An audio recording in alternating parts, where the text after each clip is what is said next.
ஆதியாகமம் 31 அதிகாரம். பின்பு லாபானுடைய குமாரர், எங்கள் தகப்பனுக்கு உண்டானவைகள் யாவையும் யாக்கோபு எடுத்துக்கொண்டான் என்றும், எங்கள் தகப்பனுடைய பொருளினாலே இந்த செல்வத்தை எல்லாம் அடைந்தான் என்றும் சொன்ன வார்த்தைகளை யாக்கோபு கேட்டான். லாபானின் முகத்தை யாக்கோபு பார்த்தபோது அது நேற்று முந்தைய நாள் இருந்தது போல் இராமல் வெறுபட்டிருக்க கண்டான். கர்த்தர் யாக்கோபை நோக்கி, உன் பிதாக்களுடைய தேசத்திற்கும் உன் இனத்தாரிடத்திற்கும் நீர் திரும்பி போ, நான் உன்னோடு கூட இருப்பேன் என்றார். அப்பொழுது யாக்கோபு ராகேலையும் லேயாளையும் வெளியிலே தன் மந்தையினிடத்தில் அழைப்பித்து அவர்களை நோக்கி, உங்கள் தகப்பனுடைய முகம் நேற்று முந்தைய நாள் இருந்தது போல இருக்கவில்லை என்று எனக்கு தோன்றுகிறது. ஆனாலும் என் தகப்பனுடைய தேவன் என்னோடு கூட இருக்கிறார். என்னால் என்ற மட்டும் நான் உங்கள் தகப்பனுக்கு ஊழியம் செய்தேன் என்று நீங்கள் அறிந்திருக்கிறீர்கள். உங்கள் தகப்பனோ என்னை வஞ்சித்து என் சம்பளத்தை 10 முறை மாற்றினான். ஆனாலும் அவன் எனக்கு தீங்கு செய்ய தேவன் அவனுக்கு இடம் கொடுக்கவில்லை. புள்ளியுள்ளவைகள் உன் சம்பளமாயிருக்கும் என்று அவன் சொன்னபோது ஆடுகளெல்லாம் புள்ளியுள்ள குட்டிகளை போட்டது. கலப்பு நிறமுள்ளவைகள் உன் சம்பளமாயிருக்கும் என்று அவன் சொன்னபோது ஆடுகள் எல்லாம் கலப்பு நிற குட்டிகளை போட்டது. இவ்விதமாய் தேவன் உங்கள் தகப்பனுடைய ஆடுகளை எடுத்து எனக்கு தந்தார். ஆடுகள் பொழியும் காலத்திலே நான் கண்ட சொப்பனத்தில் என் கண்களை ஏறெடுத்து பார்க்கும்போது ஆடுகளோடு பொழியும் கடாக்கள் கலப்பு நிறமும் புள்ளியும் வரியும் உள்ளவைகளாயிருக்க கண்டேன். அன்றியும் தேவதூதன் ஒருவன் சொப்பனத்தில், யாக்கோபே என்றார். இதோ இருக்கிறேன் என்றேன். அப்பொழுது அவர், உன் கண்களை ஏறெடுத்து பார், ஆடுகளோடே பொழியும் கடாக்களெல்லாம் கலப்பு நிறமும் புள்ளியும் வரியும் உள்ளவைகளாயிருக்கிறது. லாபான் உனக்கு செய்கிற யாவையும் கண்டேன். நீ தூணுக்கு அபிஷேகம் செய்து எனக்கு ஒரு பொருத்தனையை பண்ணின பெத்தேலிலே உனக்கு தரிசனமான தேவன் நானே. இப்பொழுது நீ எழுந்து இந்த தேசத்தை விட்டு புறப்பட்டு உன் இனத்தார் இருக்கிற தேசத்திற்கு திரும்பி போ என்று சொன்னார் என்றான். அதற்கு ராகேலும் லேயாலும், எங்கள் தகப்பன் வீட்டிலே இனி எங்களுக்கு பங்கும் சுதந்திரமும் உண்டோ? அவரால் நாங்கள் அந்நியராய் எண்ணப்படவில்லையா? அவர் எங்களை விற்று எங்கள் பணத்தையும் வாயிலே போட்டுக்கொண்டார். ஆகையால் தேவன் எங்கள் தகப்பனிடத்திலிருந்து எடுத்த ஐஸ்வர்யம் எல்லாம் நமக்கும் நம்முடைய பிள்ளைகளுக்கும் உரியது. இப்படி இருக்க தேவன் உமக்கு சொன்னபடியெல்லாம் செய்யும் என்றார்கள்.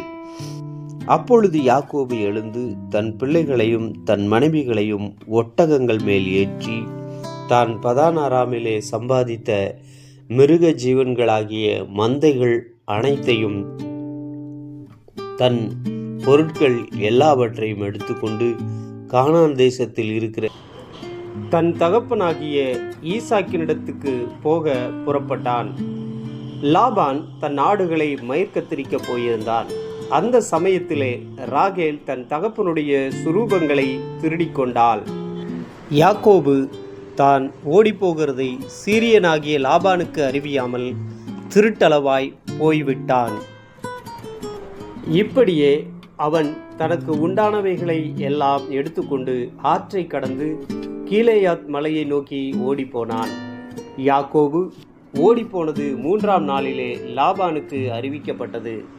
அப்பொழுது அவன் தன் சகோதரரை கூட்டிக் கொண்டு 7 நாள் பிரயாண பரியந்தம் அவனை தொடர்ந்து போய் கீலேயாத் மலையிலே அவனை கண்டுபிடித்தான்.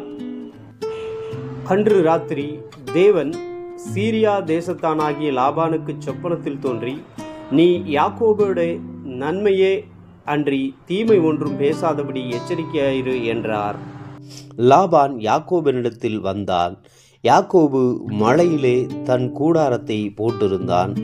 லாபானும் தன் சகோதரரோட கூட கீலேயாத் மலையிலே கூடாரம் போட்டான். அப்பொழுது லாபான் யாக்கோபை நோக்கி, நீ திருட்டளவாய் புறப்பட்டு என் குமாரத்திகளை யுத்தத்தில் பிடித்த சிறைகளைப் போல கொண்டு வந்தது என்ன செய்கை? நீ ஓடிப்போவதை மறைத்து எனக்கு அறிவியாமல் திருட்டளவாய் என்னிடத்திலிருந்து வந்துவிட்டது என்ன? நான் உன்னை சந்தோஷமாய் சங்கீதம், மேலதாளம், கிண்ணற முழக்கத்துடனே அனுப்புவேனே. என் பிள்ளைகளையும் என் குமாரத்திகளையும் நான் முத்தம் செய்ய விடாமல் போனதென்ன? இந்த செய்கையை நீ மதியில்லாமல் செய்தாய். உங்களுக்கு பொல்லாப்பு செய்ய எனக்கு வல்லமை உண்டு. ஆகிலும் உங்கள் தகப்பனுடைய தேவன், நீ யாக்கோபோடே நன்மையையே அன்றி தீமை ஒன்றும் பேசாதபடிக்கு எச்சரிக்கையாயிரு என்று நேற்று ராத்திரி என்னுடைய சொன்னார். இப்பொழுதும் உன் தகப்பனுடைய வீட்டின் மேலுள்ள வாஞ்சையினால் நீ புறப்பட்டு போகிறதினால் போகலாம். என் தெய்வங்களை ஏன் திருடிக் கொண்டு போகிறாய் என்று கேட்டான். யாக்கோபு லாபானுக்கு பிரதியுத்தரமாக, உம்முடைய குமாரத்திகளை பலாத்காரமாய் பிடித்து வைத்துக் கொள்வீர் என்று நான் அஞ்சினதினாலே இப்படி வந்துவிட்டேன். ஆனாலும் யாரிடத்தில் உம்முடைய தெய்வங்களை கண்டுபிடிக்கிறீரோ அவனை உயிரோடே விட வேண்டாம். உம்முடைய பொருள்கள் ஏதாவது என் வசத்தில் உண்டானால் நீர் அதை நம்முடைய சகோதரருக்கு முன்பாக பரிசோதித்தறிந்து அதை எடுத்துக்கொள்ளும் என்றான். ராகேல் அவைகளை திருடி கொண்டு வந்ததை யாக்கோபு அறியாதிருந்தான். அப்பொழுது லாபான் யாக்கோபின் கூடாரத்திலும் லேயாளின் கூடாரத்திலும் 2 வேலைக்காரிகளின் கூடாரத்திலும் பிரவேசித்து பார்த்தும் ஒன்றும் கண்டுபிடிக்கவில்லை. பின்பு லேயாளின் கூடாரத்தை விட்டு ராகேலின் கூடாரத்துக்கு போனான். ராகேல் அந்த சொரூபங்களை எடுத்து ஒட்டகச் சேணத்தின் கீழ் வைத்து அதன் மேல் உட்கார்ந்திருந்தாள். லாபான் கூடாரம் எங்கும் தடவி பார்த்தும் அவைகளை கண்டுபிடிக்கவில்லை. அவள் தன் தகப்பனை நோக்கி, என் ஆண்டவனாகிய உமக்கு முன்பாக நான் எழுந்திராததை குறித்து கோபம் கொள்ள வேண்டாம். ஸ்திரீகளுக்குள்ள வழிபாடு எனக்கு உண்டாயிருக்கிறது என்றாள். அப்படியே அவன் அந்த சொரூபங்களை தேடியும் கண்டுபிடிக்கவில்லை. அப்பொழுது யாக்கோபுக்கு கோபம் எழும்பி லாபானோடு வாக்குவாதம் பண்ணி, நீர் என்னை எவ்வளவு உக்கிரமாய் தொடர்ந்து வரும்படிக்கு நான் செய்த தப்பிதம் என்ன? நான் செய்த துரோகம் என்ன? என் தட்டுமுட்டுகளையெல்லாம் தடவி பார்த்தீரே. உம்முடைய வீட்டு தட்டுமுட்டுகளில் எண்ணத்தை கண்டுபிடித்தீர். அதை என்னுடைய சகோதரருக்கும் உம்முடைய சகோதரருக்கும் முன்பாக இங்கே வையும். அவர்கள் எனக்கும் உமக்கும் நடுத்தீர்க்கட்டும். இந்த 20 வருஷ காலமாய் நான் உம்மிடத்தில் இருந்தேன். உம்முடைய செம்மறியாடுகளும் வெள்ளாடுகளும் சினையழியவில்லை.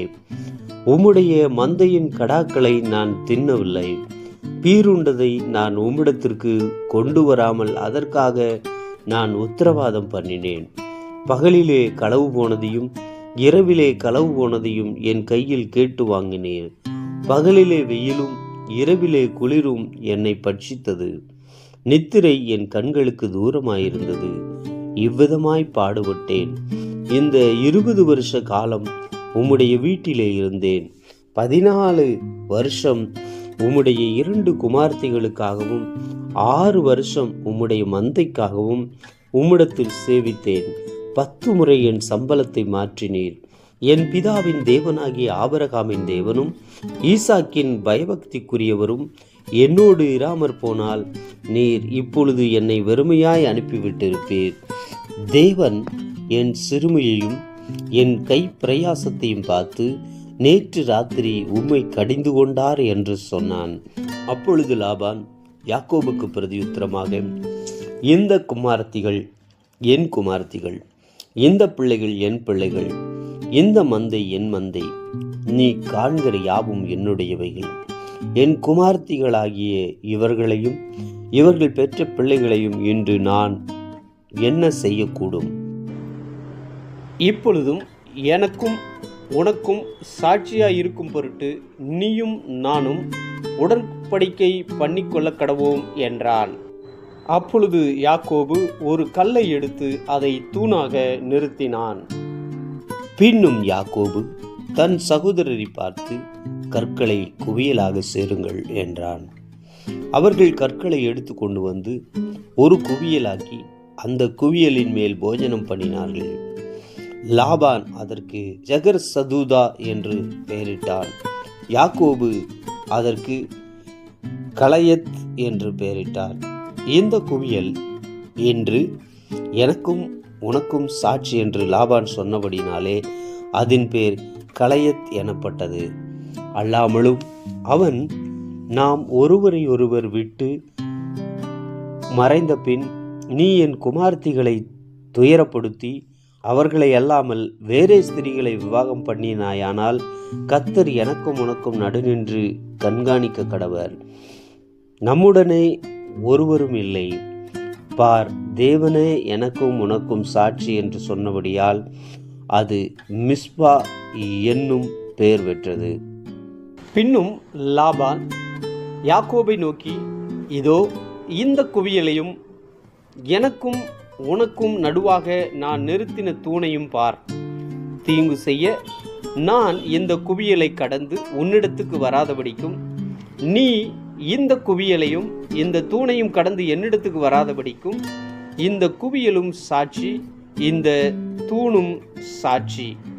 ஆபிரகாமின் தேவனும் நாகோரின் தேவனும் அவர்கள் பிதாக்களின் தேவனுமாயிருக்கிறவர் நமக்குள்ளே நடுநின்று நியாயம் தீர்ப்பாராக என்றான்.